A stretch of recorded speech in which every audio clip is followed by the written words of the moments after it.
Okay, so there's a few little caveats to running the group security dashboard on GitLab EE. First off, you need to have the most up-to-date version of GitLab EE running locally.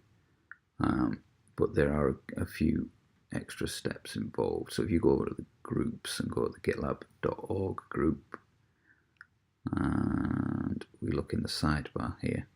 Now, if you don't see group security dashboard like we don't here, it's because you don't have an ultimate license on your local development environment. So if we go over to the admin area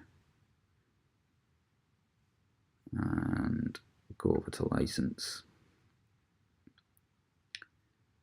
you see that we don't have a license, so that's why it's not showing up. So if we upload a new one, and I've got a license here, you can get licenses in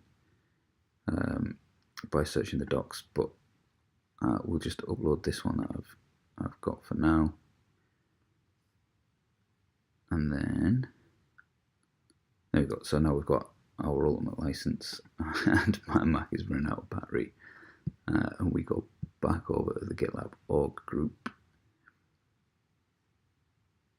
We can see we've got security dashboard there. We can click on it now. So this is the group security dashboard. It's not the project security dashboard, which is something else entirely.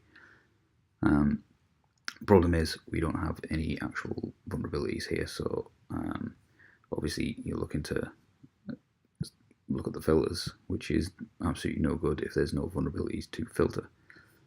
Luckily, there is a fixture here that seeds our database with vulnerabilities. By default, it adds 10.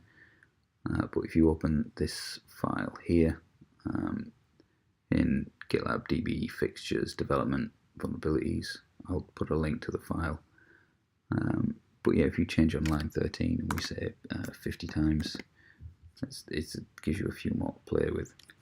And then if you run bundle exec Rails console to get in here, and you load in this fixtures file, it'll seed your database with a lot of dummy vulnerabilities.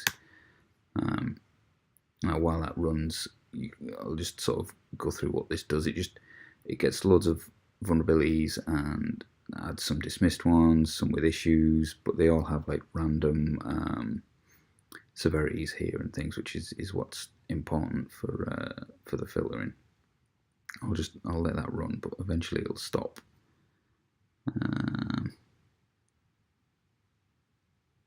It's going through and it's adding in all the vulnerabilities and issues and things that it needs to. There we go, so that's done. Now when we refresh this, we should have 50 vulnerabilities. And we do. So you can see we've got a vulnerability list here, we've got some criticals, we've got some highs, and then we go through the page. We've got mediums and so on. And we can do our filtering here. So currently we're filtering by all severities.